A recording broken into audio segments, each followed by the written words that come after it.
Bismillahir Rahmanir Rahim. Assalamu alaikum. In the name of Allah, the most gracious, ever merciful. Peace and blessings, Allah be upon you, dear viewers. Welcome to Nice Lecture organized by the UK Talim Department. As per our tradition, we will start the program with the recitation of the Holy Quran. I would request Harun Asamwa Sahib to deliver the tilawat and its translation, please. I think, apologies, there is a slight technical issue. So if you bear with us, please.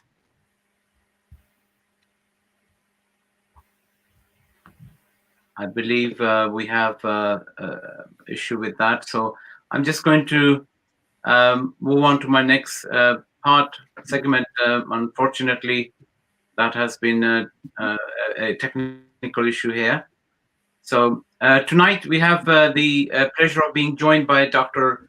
Farooq Mahmood, PhD in accounting. He's a senior lecturer at University in London School of Economics and Kingston University, London. He's an academic in management accounting, financial management, and financial institute at postgraduate and graduate courses. He's also a chartered management account and the chartered global management accountant. Within Ahmadiyya Muslim community, he has served in various capacities within the Khuddam al-Ahmadiyya Youth Auxiliary Organization between 2010 and 2018 as a national Mu'tamid and the Imam Sadr. Currently, he is serving as the president of Surbiton Jama'at. As always, there will be an opportunity for you to ask questions. These will be put to our guests on your behalf in the last 15 minutes. Please type your questions into the live chat and kindly ensure they are relevant to tonight's topic. It gives me a great pleasure to hand over to Dr. Farooq Mahmood Sahib. Assalamu alaikum, Sahib and Waqar Sahib and the entire team. Thank you for inviting me over for today's lecture. I'm going to be speaking about the topic man-made economic systems, lessons from history. Now, this is a difficult topic to cover within one session, but I think that the reason for this topic and for this discussion is to sort of almost ensure that we start thinking along those lines, which in my humble understanding are pretty much following what Hazur's been talking about for a number of years now. But my perspective is going to be looking at one of the strands of discussions that Hazur's been having and instructing the entire world about how to behave and how not to behave. So I will begin with one of the very short excerpts from Hazur's lecture, Hazrat Mirza Masroor Ahmad, the head of the Ahmadi Muslim community, that he said that money talks and morality is left nowhere to be seen. How on earth can peace be achieved in such an environment? And that was a lecture at York University, Toronto. Hazur's been speaking with academics, politicians, general public, and same message resonates. And when we look at things from various different perspectives, everything that we look at confirms Hazur's theories and Hazur's point of view, which is in fact not theory, in fact Allah's law, which Hazur is following to make people understand what needs doing in the current day and age. My focus is very much on the financial side of things, financial and economic situation in the world. Now, if I could request all the audience to have a look at this slide, please, and please try to make something of it. What do you think the slide is trying to portray for maybe next 5 to 6 seconds?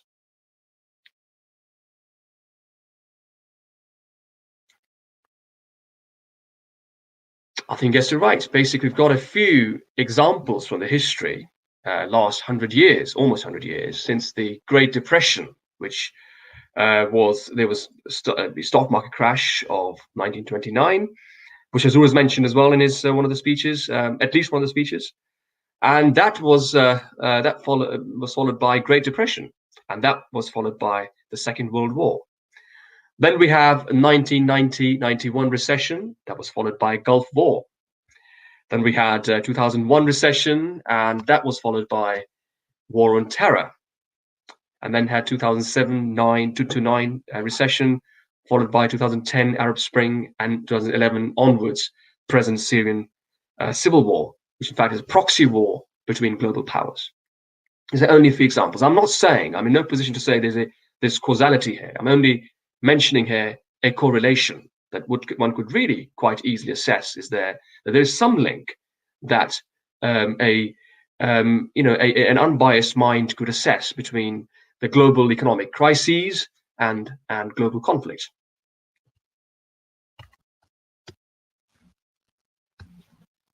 Oops. Right.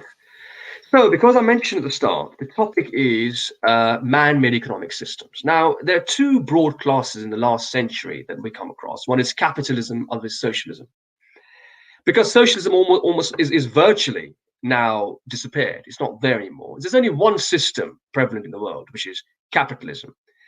But one thing I would say with a word of caution, that the collapse of socialism should not be seen as a sign of success of capitalism. Socialism failed because of its own inherent weaknesses, which are plenty, and there's no time today to talk about that. My main focus is capitalism because that's relevant in today's day and age.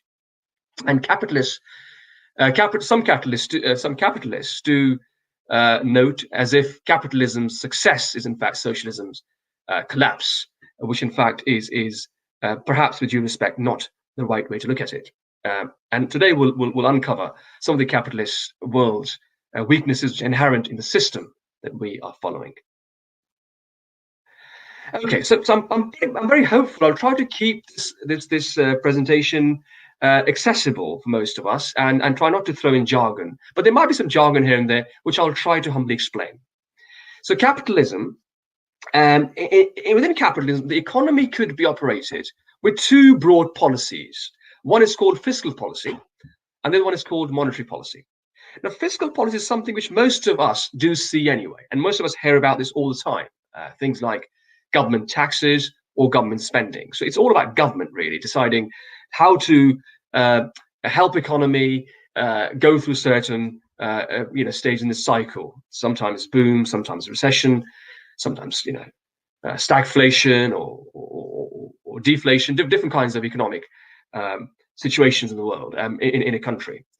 So fiscal policy is all about government spending and government taxes. Okay, I hope this makes sense. On the other hand, something else which probably is less visible to general public is the second of the two, which is monetary policy. As the name suggests, it's about the money. Monetary is money, right? So it's about the money supply. So even I could bring in another word, if I may, that this monetary policy is also called supply side economics, and the fiscal policy is called demand side economics. Okay, so supply side and demand side.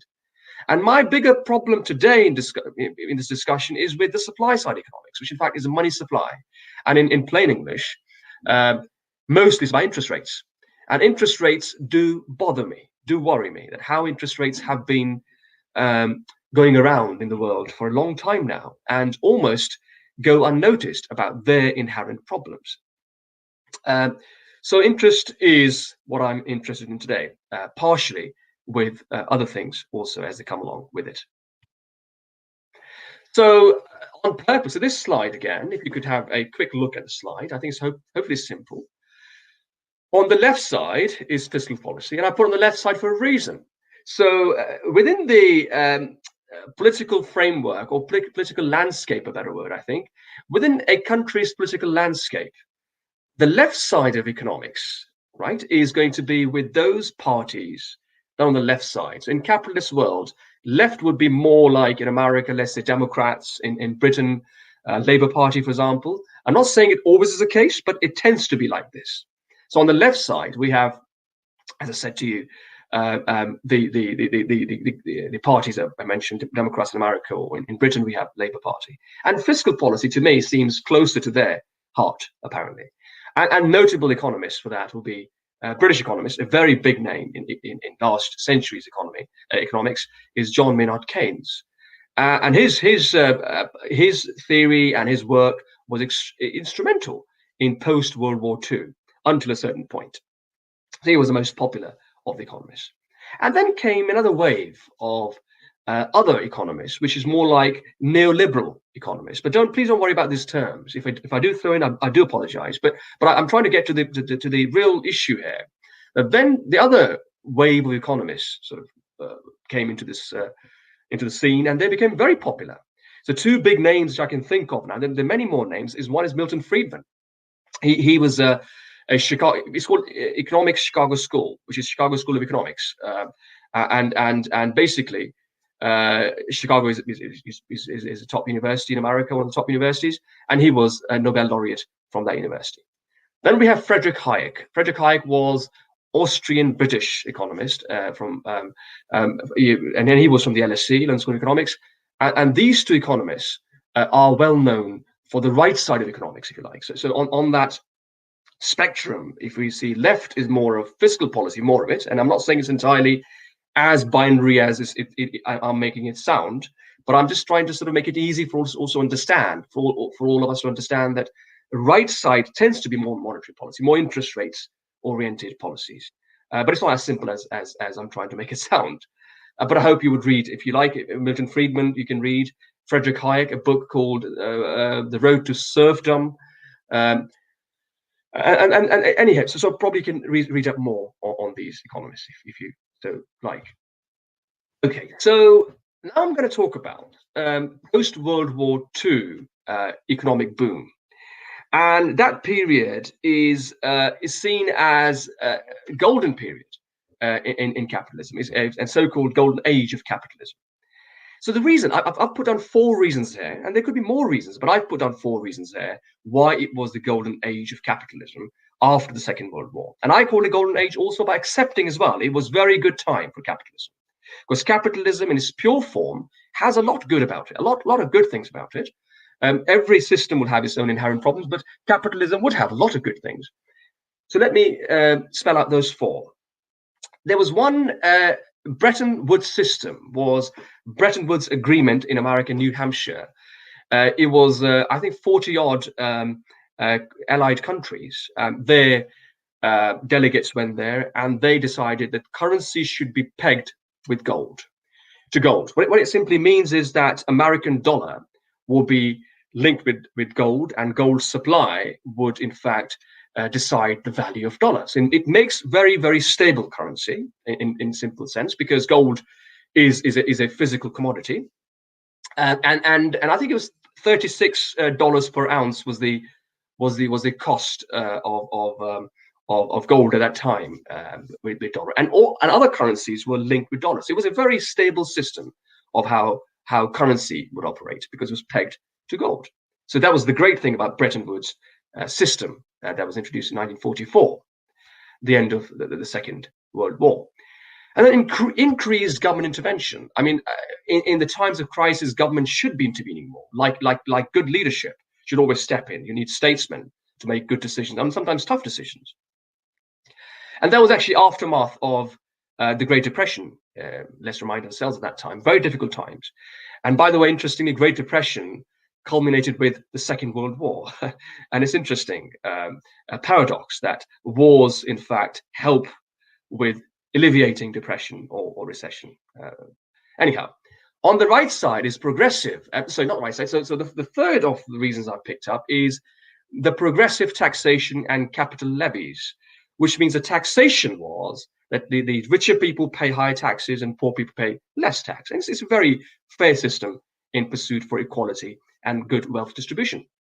And capital levy is, again, something very close to many Muslims' hearts, because capital levy is something Islam does reject the idea of a capital accumulating huge wealth. So if somebody's amassing wealth, they have to pay a certain amount on that wealth, which is unused, which is not being circulated in the economy. So it was a very good system as well. And lastly, very importantly, that it meant greater international cooperation. But all great things, unfortunately, man-made great things, have an end. So then came 1970s, the beginning of 1970s. I think it was 1971, in the times of American president, a Republican president, Richard Nixon, when the Bretton Woods Agreement came to an end. And that was the start of neoliberal economics. And I will show you some of the 4 things I, again, have looked at how things changed from there on. So the end of Bretton Woods in 1971, which is where the US terminated convertibility of the US dollar to gold. Now, it was not pegged to gold anymore. And Nixon called it a temporary suspension. But that temporary has already been about 50 years old. Then there was a new fiat currency, which means dollars now became a currency not pegged with gold, and others started to follow suit. So all of the currencies then started becoming independent themselves, and that meant instability in the in currency translation.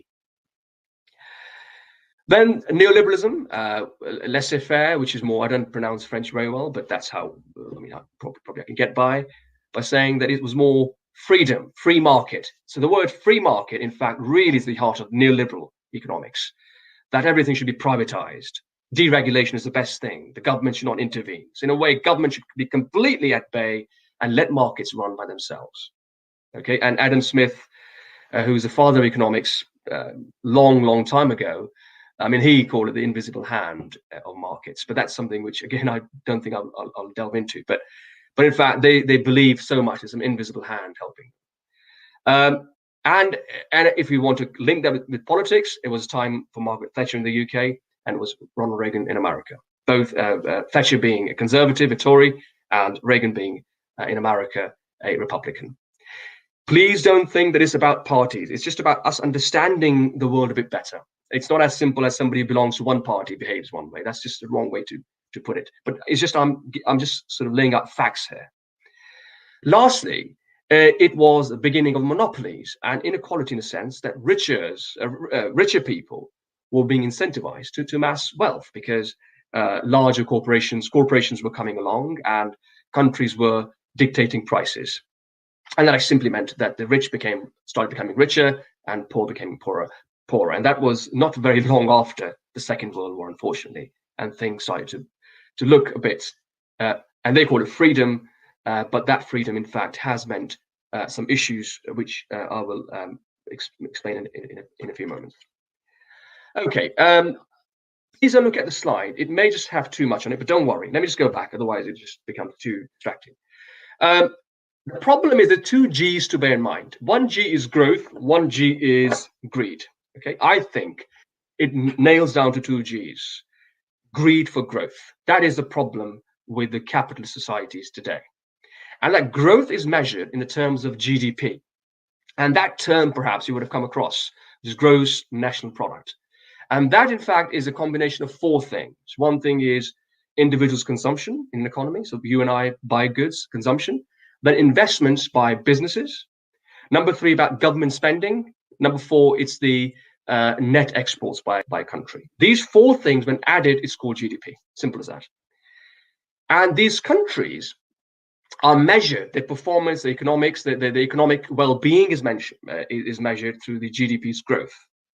But the question is, can GDP grow exponentially? Yes, growth was massive after the Second World War. There were good reasons for that. But now the greed for growth meant that they want this GDP growth every year by certain percentage points. That is not sustainable. That cannot be explained from finance theory's point of view. It is not really possible to do that unless you do things which are not really truly growth. Something else is being seen as growth. I would quote Robert Kennedy here. He said in 1968 that GDP measures except that makes life worthwhile. So GDP measures all those things that are not worthwhile for life. People's happiness, well-being, morality, they're not being counted in this growth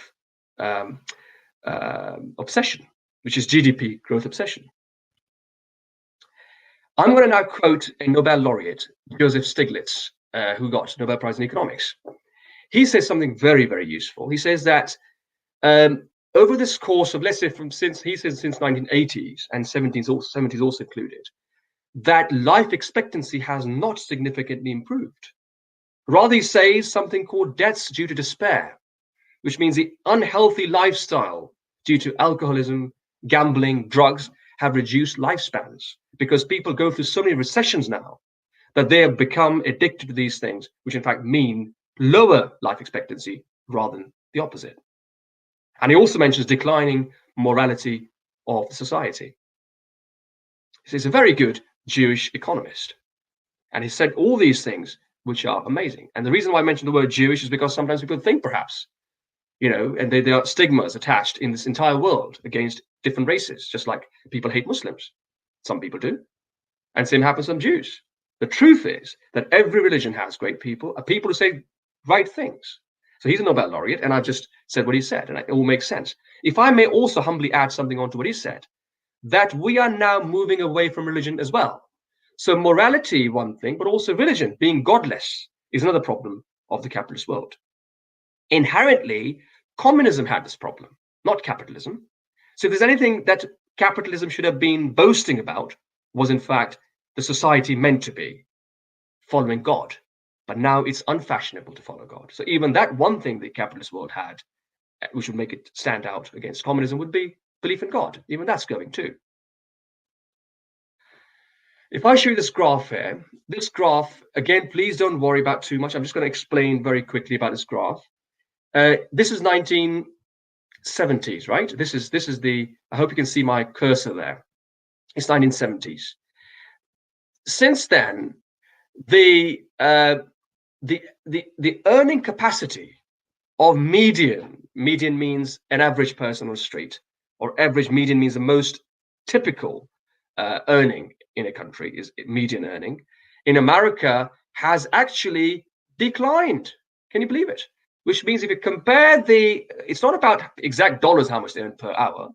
It's about dollar versus what a dollar could buy you. In fact, this data shows that people have become worse off. Average people have become worse off in the last 40 years. So where is that growth? Why can't we see that growth? 1% people in the US earn over 25% of the income. And that is America being the flag bearer of the free market economy. So that question really is an important question to answer. Are we sure GDP growth is what means true growth? Now I come back to the crises of recent past. So 2007-08 was a financial crisis, which all of us would have heard of, credit crunch, subprime mortgages. But the truth is the real economy still has not recovered ever since. Yes, if you read the financial news, you'll be seeing that the stock market has been going through the roof, has been, the share price has been going up like crazy. But the truth is that is disconnected with the real economy. Financial markets are not a proxy for the real economy. They cannot just tell if financial markets are doing well, they're only financial markets. They're not the real economy. And unfortunately, people have now made to believe as if stock market doing well means economy doing well. So my question then is that trillions of dollars have been pumped into the economy. Have you seen it? Have I seen it? Has anyone you known around you seen it? No, you can't see it because that money, which was meant to end up to trickle down to general public, hasn't trickled down. It stayed within the financial markets, those smart people. The truth is that they make it look smart. And the reason why I chose this topic was it is not overly smart. These things are very easily understood. They throw in so much of jargon sometimes that we don't understand what they're trying to say. At the heart of it, there's nothing extraordinary about it. All of us can learn this. Now the question is, the low interest rates on the right side should have actually meant growth, should have actually meant that people would have gained from it. That's what the conventional wisdom will suggest, isn't it? But no, I would argue otherwise. I would say either interest rates being low or being high. Either way, rich becomes richer and poor becomes poorer. In this session, of course, we can't go into detail why I'm saying so. But the truth is that either way, it's a win-win for a rich person and a lose-lose for somebody who's already poor. Or poor person, in fact, is a term I'm even used to explain even poor nations. So rich nation will become richer because let's say the American dollar is linked with every other currency, most currencies. They don't trade in those currencies, trade in US dollars. And therefore, US dollar, they could print as much cash as they want, and others have to follow suit. They can't print cash, otherwise they'll have inflation which is beyond control. These are injustices embedded in the global, I wouldn't say economic system, I would say global financial system. Economic system is not financial system. This needs to be understood. I'll show you a couple of graphs which probably will make this point even clearer, I hope. This index is home prices index in America. Do you notice that curve is going up all the way up to year 2006, which in fact was, you guessed it right, was just before the subprime mortgage, the credit crunch period. And there was a big downfall in prices of houses. But why don't we start questioning that this has gone back up again? Look at this. At the moment this year, we're up there. That means that bubble is again going up there, if anything, going further up than previous time. Why? Because we're now again lending to those people probably can't afford. And we are not sort of making them understand what real happiness is. GDP at the national level and at the individual level, it's the materialistic, it's the material things that mean to people. And even that story doesn't even tell about the other loans people take on cars and other belongings. As the Mu'min said, may Allah be his helper, that he has drawn parallels between the Great Depression of 29, which led to the Second World War. And he says the present day recession, as we mentioned when this previous recession was going on, that these things could also lead up to a war. And Hazul mentioned about bank bailouts and bonuses, which Hazul says that have been exacerbated by wealth being channeled into the hands of the few. How amazing in few words Hazul said all that I've been trying to say in the last so many minutes.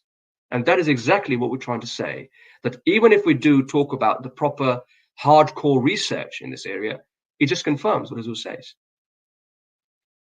Another interesting graph for you. This is called price to earning ratio. Let me say one more time, price to earning ratio, which simply means in plain English, it's the comparison between the asset prices means like share market, share prices, for example, compared to the real earnings of those companies. Logic suggests that if earnings are low, the share price should not go really high because people should be realistic. But the problem is people are being unreasonably sort of speculative, hoping that things will keep going up and up. Now look at this graph, if you may, if I may show you. This is in fact the graph going up, and then all of a sudden it goes down. You know what that was? That was a Great Depression of 1929. This is the data of last 150 years, and this graph speaks volumes about what we're trying to say. It peaked over there, and it was at 30. 30 means the price of average shares on S&P 500, which is an index in American financial markets, which simply means it represents American financial markets. 30 was the multiple. So P was 30 times bigger than price was 30 times bigger than earnings of companies. You know where that is now? That's today, 32.43 times, which means again people are just being overly excited about the future. It's no less than gambling, hoping that things will keep going up. That again, that greed for growth. And growth is not possible exponentially. That is not how natural systems work. Organic growth is a natural system, right? Even they also peaked when the dot-com bubble came along, when poor people became very, very poor. Yes. And rich people, again, what they do is when stock prices go down, they buy there and they know it will come back up again. So rich people are never out of business. Rich banks are still there. When, for some other day, maybe we can talk about what happened in the crisis of 1929. And that story is almost enough to bring tears to people's eyes. Poor people again became poorer. And at that time, we had cleaners, drivers, people who could hardly, make the ends meet. They were also investing in the stock market because they were being made to believe the stock market could make them rich forever. But then in the end, they lost out. The banks are still there. They bought their assets much cheaper because the market crashed. But that led to the Great Depression. That led to the Second World War. And this depression culminated with the Second World War. Why? Because then the mobilization of armies, of military, would make it then economy starts operating again. This is in fact the relationship between interest rates and the price earning ratio. I was noticing that, again, looking at last 150 years, it's interesting. The relationship is negative. There's negative correlation. The times an interest rate goes down, the markets go up.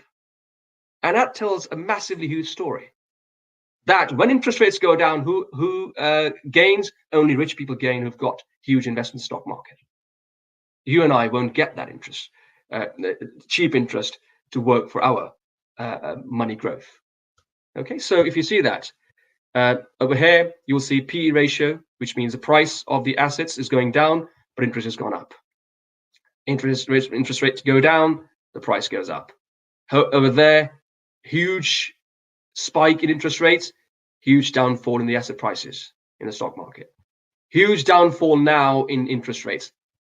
Unprecedented low interest rates now. Can you see that? 2020. And therefore, the growth over there is also going up. And that growth worries me. That is already above 32. It has just dipped down a bit because of the pandemic. Otherwise, it was there, which was 32 plus. So I won't go into details of all these crises, but I'm going to look at very quickly what were the common themes from those crises. I've looked at 4 different themes.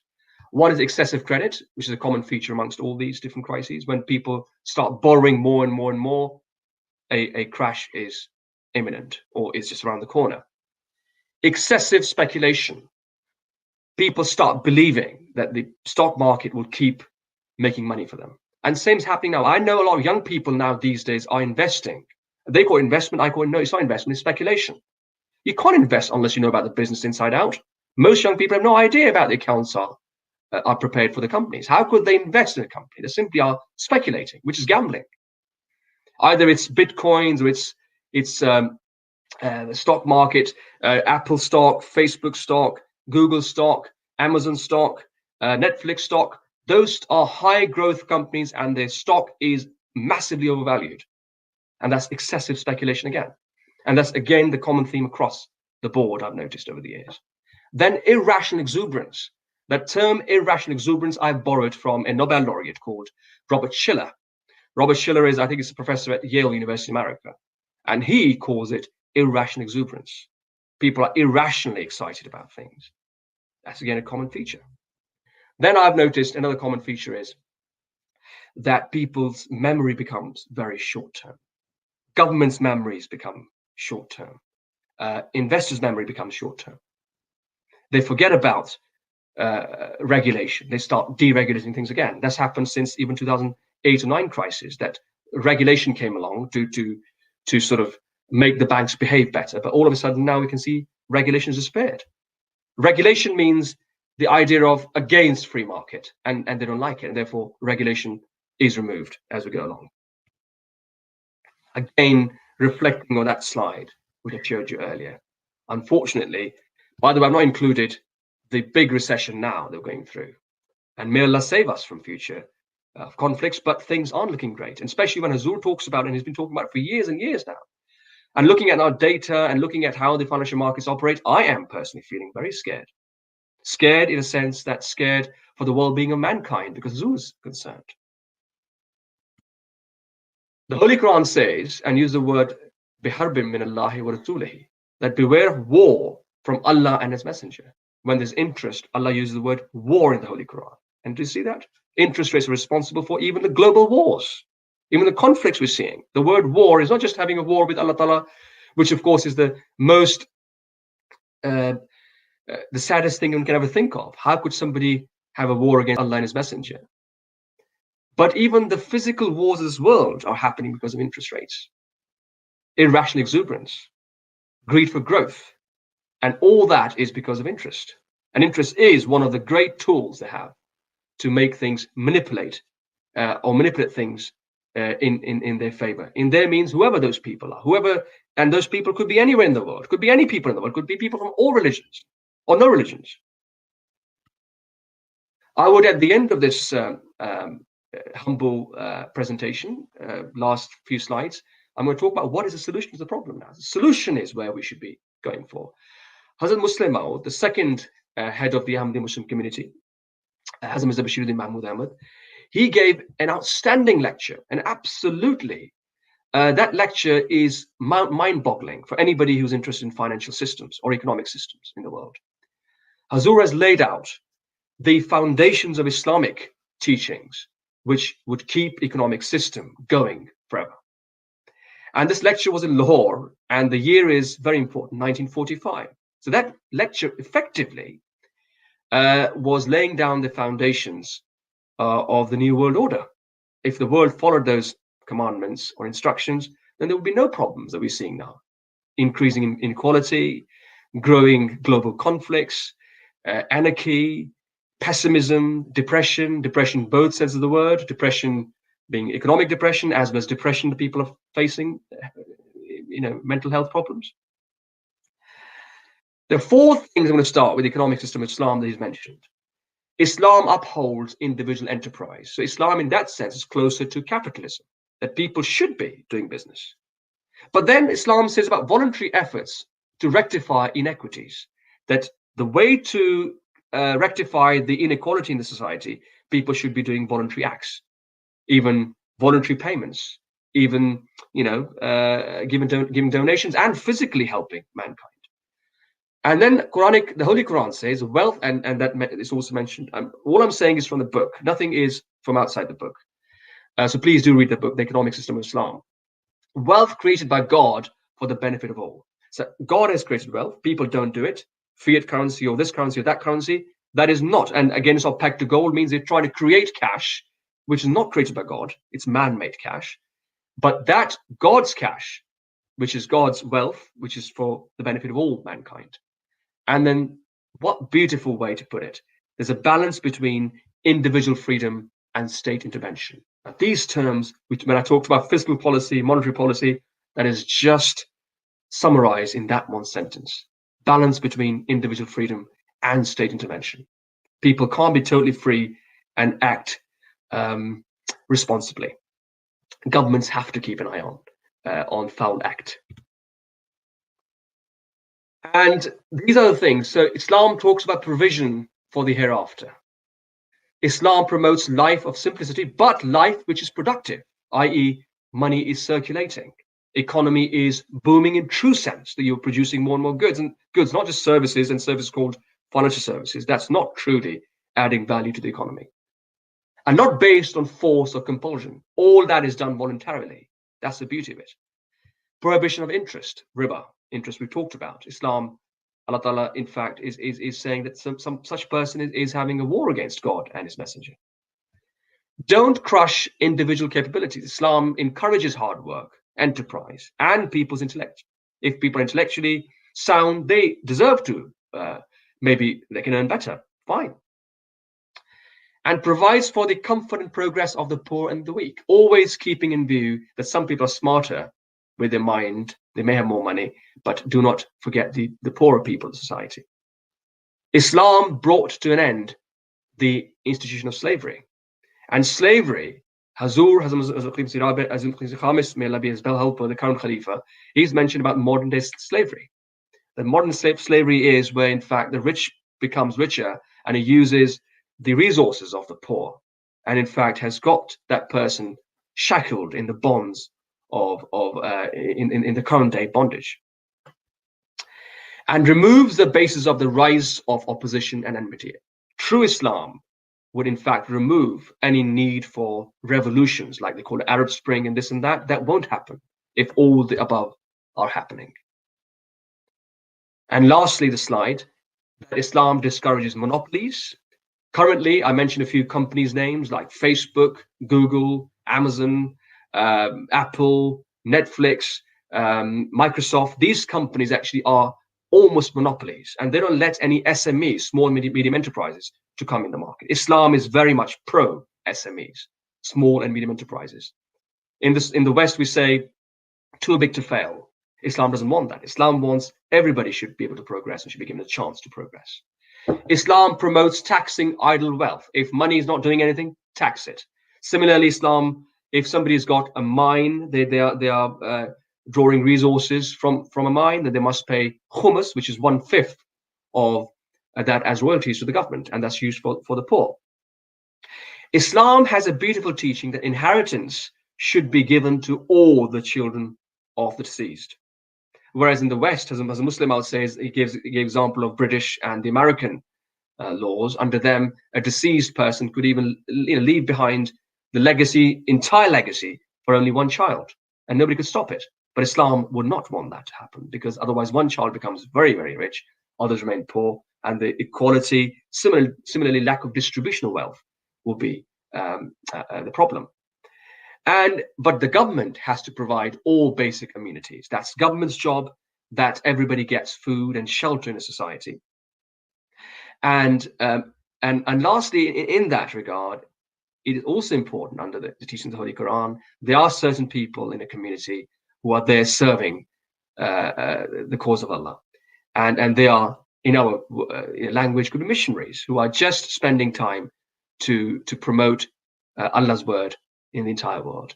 They can't earn their means, and therefore it's the responsibility of the authority to look after those people as well, and they get the share from the nation's revenue as well, as long as they're serving to promote goodness. I think that almost completes the time I was given to speak. I'm sorry if I threw in a few of the words which may not have been the best, maybe in a bit alien terms, and may not be accessible to for some, but my apologies. I've tried to keep it simple. But I think now we can open up for questions. If you have anything I've said hasn't made sense, anything you would like to share, I'll be all ears. Would love to hear from you. Jazakallah for listening. Right. Yeah. Jazakallah, Dr. Mahmood, for such an excellent, informative, and I would say educational lecture about financial world from the historical and current perspective. I mean, it's such a complex aspects of economy were scaffolded to explain wider areas of economy, terms like irrational excitement within economy and your reference to the Holy Quran. I'm pretty certain our viewer must have benefited from this, in particular the solutions for economic systems, referring to economic system of Islam. I think there is lots of questions, so I will now pass on to Waqar MD Sahib, who will conduct the Q&A with you. Jazakallah Shakil Sahib, and also Farooq Sahib for a very comprehensive talk, mashallah. Yes, we do have several questions, so I will try to pair these up just in the interest of time. So the first question is from Najm Khan Sahib, who presents a quote, and the quote is, "Every billionaire is a sign of capitalism's failure, because no one should have that amount of money while other people are sleeping on the streets or going without food." Do you agree with this quote? And the second question is from Stoko Setlis, if I've got the name right. Is there any link that you've noticed between the economics before the First and Second World Wars? I think yes, but probably I would simply put into plain English. I think, if I could possibly, that as far as I understand, the inequality is the biggest problem here. So whichever economic system does not achieve equality, it is a failure. But does not mean that I'm trying to promote Marxism here, which is in fact another extreme of communism, socialism, which was in fact very popular at a certain stage in history because of Russia as well, USSR at that time. But that system, in fact, discourages enterprise. That system does not believe in God, most importantly. That system, in fact, does not reward extra hard work for some people. It just, in a way, stifles that innate desire to work hard, or innate desire to achieve more. So it, in a way, takes away humans' instincts.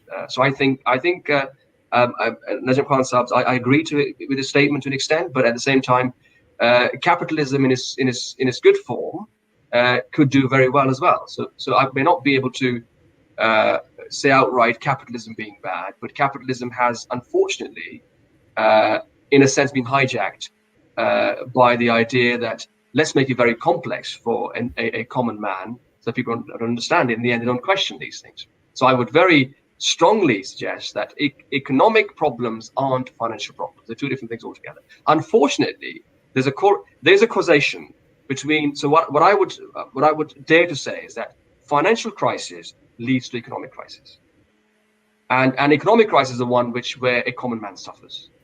Financial crisis only happens when financial markets fail. Why do they fail? Because of their irrational exuberance. And when they fail, then governments bail them out, as we mentioned. And governments bail them out. That's where the socialist policies come in. And the question is, hang on a second, you say that it should be free market. So why do you want now government to intervene to help you, to bail you out? So in a way, there are internal contradictions within capitalism that we see now. Jazakallah. I'll just go on to the next couple of questions, Farooq Sahib. And these questions are more linked to any solutions that Islam can specifically offer in the context of economics. So one question is from Khalid Safir Sahib, who asks, does Islam have any solutions with respect to taking us out of an economic depression? And he cites the example of an Austrian town, Wogel, I think it is, which used Islamic ideas to get out of the depression in 1929. And Safir Sherwani asks, is zakat, as far as you understand, a complete economic system which would not fail? And if I can just add on to that also, another question that we've received, is there any empirical evidence of an Islamic society being better than another in respect to its economics?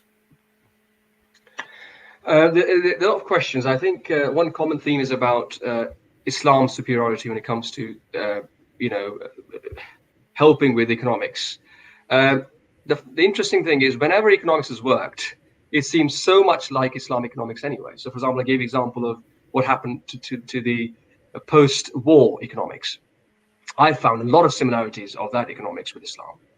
Then the question about zakat, yes, and the question is that a complete economic system? Zakat is a very good economics, an excellent economic system. The Holy Quran mentions that, where it in fact discourages hoarding wealth, discourages wealth accumulation. But that is not the end of it, because there are various missions that the religion needs to undertake. Holy Prophet ﷺ's life is filled with so many examples, and people were required to bring in their earnings, everything in their homes had to be brought for different needs. Therefore, zakat is a consistent, never-ending system of keeping wealth distributed. But at the same time, with time, needs will always emerge alongside zakat. Zakat is not there to be abolished ever, but how much of other income is needed depends on different requirements. Sometimes, one has to build a mosque, for example, and other times there's some more poor people in society, they need help, and then there's some girls that need to get married. So needs would be immense. There could be needs for propagation of Islam to the corners of the world. There'd be needs for that. There'd be needs for hospitals, schools. So zakat, yes, is the greatest tool to distribute wealth, which is, in other words, capital levy, as the West would call it, or in economic terms, it's a levy, it's a tax on people's wealth. But I don't want to use the word tax here, because tax has an inherent meaning of compulsion in that. But Islam does not. The beauty of Islam is it's about voluntarily doing good things. If I've answered your question. Jazakallah. Next question is it not impossible to get rid of inequality in an economy because of never-ending economic challenges? Is it only possible to reduce the gap between rich and poor rather than get rid of it completely? Well, first of all, we have to understand the meaning of the word equality. Equality does not mean everybody starts earning the same money.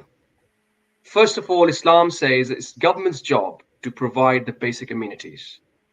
Shelter, food, education is government's problem. Nobody should be dying of hunger. Nobody should be left uneducated because of lack of money. And nobody should be out on the street because they can't have a shelter on their heads. That is Islamic teaching. After that, the equality is now, we're not saying that everybody should start driving a Mercedes car. Everybody should be able to meet their needs. It's about the priorities. If the priorities remain GDP growth or the material growth in life, then clearly we would see people wanting to have more and more physical cash in their pocket. I've got some good teachers here, and you can suggest maybe curriculum needs to change of young people. Children should start appreciating more those intangible beauties of life than those tangible material things. And I would beg to differ with the idea that it's impossible to eradicate inequality. Islam is a system of justice. Does not mean in the Holy Prophet times everybody had the same means, same earnings, same wealth. They had different wealth, but everybody was at least content. So contentment is what Islam provides. And equality in the sense that nobody should be suffering because of the lack of money. But suffering, if you're suffering because you're greedy, that is suffering of different sort anyway. Jazakallah. A question from Aziz Tahir Saab, who asks, should or can Ahmadis participate in Bitcoin or spend their money in online businesses? Well, that's now all I've said so far is my own opinion. It's not Jama'at's opinion. I would say no. I personally would say no. Why Bitcoin? Bitcoin has got nothing. What are you investing in? Bitcoin is a currency, and investing in currency, currency will go up or down. What makes you believe will go up? What makes you believe will go down? And therefore, it's speculation. It's not much far further from speculation. And speculation is very near gambling. And I would suggest, and again, I'm not saying that's your intention. People do it, and intent could be good. But all I'm saying is there's always a danger. So whenever there's more danger in doing those things, it's better to stay away from them, because there could be possibility. And history tells us, 1929, Great Depression is when everybody and anybody will start buying stocks. It was like Bitcoin of that day, of that time. What happened? They all perished. Banks won't perish. Again, my own hypothesis is, which if I may say, I think perhaps now, because of young people buying so much of Bitcoins and other currencies and all kinds of stocks, is perhaps by design. I think there's some little hidden conspiracy, possibly. I don't like the word conspiracy, but what it means is that it would help, again, rich people anyway, because poor people would do so many stupid things. Sorry to use that word stupid, because stupid means somebody not knowing about what's happening in the world. That then all of a sudden, again, there'd be crash. And then they would have lost their money altogether. And when the crash happens, the ones who have got cash already, they can buy it at cheap anyway. So therefore, I think this deregulation and easy access to stock markets is a bad news to me. I don't think it's success for young people, a successful average person on the street. It's in fact a bigger problem waiting to happen, a bit like 1929, I think, in my view. So access should be limited. Not everybody should buy on these decentralized exchanges to buy and sell assets. That should be looked at very carefully as to what could be the motive in the background. Jazakallah. Next question is from Malik Faraz Ahmed. He asks, in your opinion, what will be the impact of the rapidly growing speculative tech bubble, especially in regards to companies such as Tesla, Amazon, Apple, and Samsung?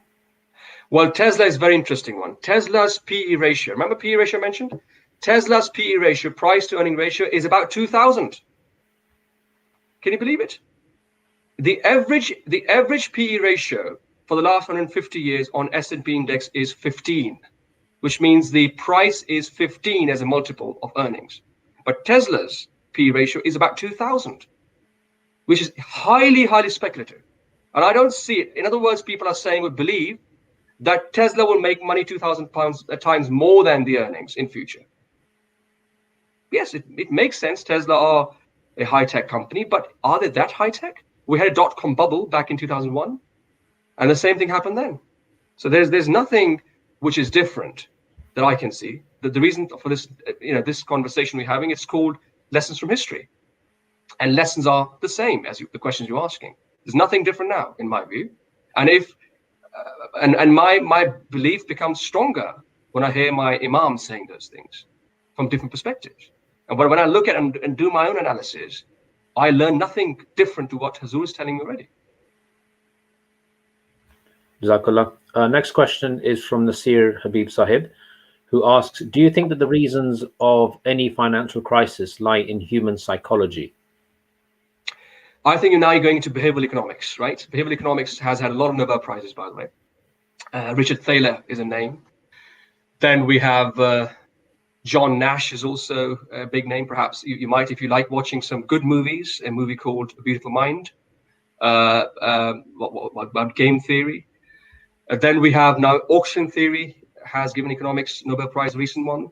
There's a lot of behavioral finance, behavioral economics into it, and there's growing interest in that area, which is unconventional economics. The conventional economics is more like demand and supply curve and utilitarian approach.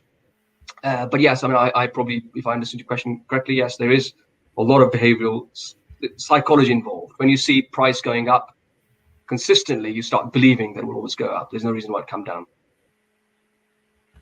But data tells us that when the interest rates go up, share price will go down, and vice versa. So keep an eye on those things. If there's no harm in investing, but investment should be done by knowing about companies well enough. The fundamentals of the company is important, not just speculation because other people are doing it. Jazakallah. And Dr. Sahib, this will be the final question for this evening. MashaAllah, we've had lots of questions that have come through, and I think this will be a fitting question to end with.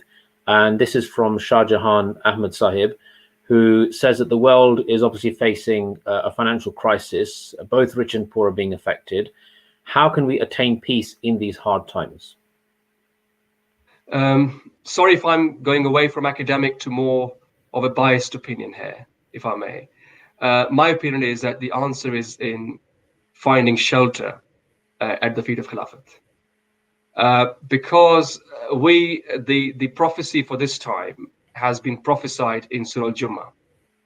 And again, it's a totally personal thought that Surah Jummah, isn't that beautiful? The name is Surah Jummah, and for us, the day Jummah is very, very precious, because on that day we hear Rasul's final sermon. And that is a time when I think if we adhere to the words of Khalifa, in everything good that he tells us, and everything is good that he tells us, we will certainly be secure. But what we are discussing here is nothing new. Hazur's been telling for years and years, and now even army generals are saying a world war is looming. So I think the inner peace is in, as the Holy Quran says, Allah bizikrihi tatma'innul qulub, that we find peace in the remembrance of Allah. And I think that's where it simply ends, that we are not the people who are materialistic. We believe in spirituality, and therefore intangible things of happiness, which Joseph Stiglitz, the Nobel laureate economist, has also said that GDP does not measure for those factors, and even Robert Kennedy mentioned the same thing, that everything is not measured by simple GDP, a quantitative number, which is just an academic thing.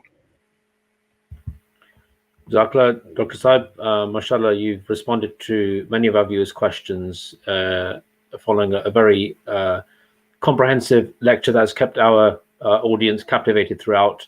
Jazakumullah for all of your efforts and your time this evening. It really is appreciated.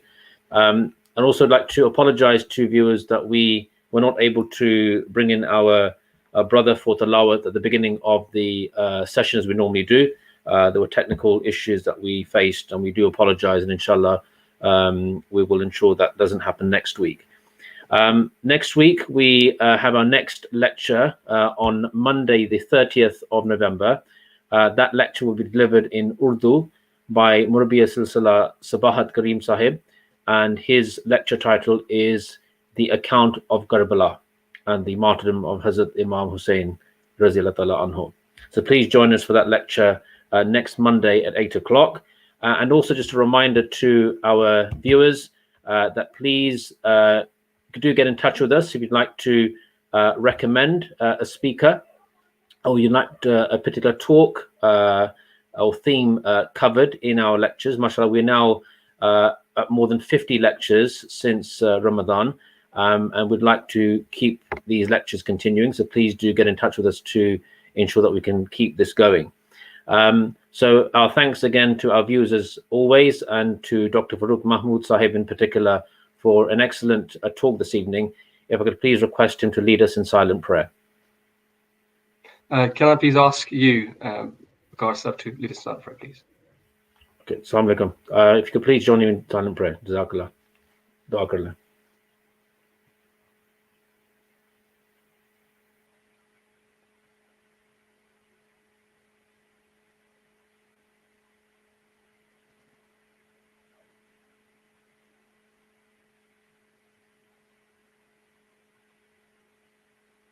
Ameen. Jazakumullah. Assalamu alaikum wa rahmatullah. Assalamu alaikum.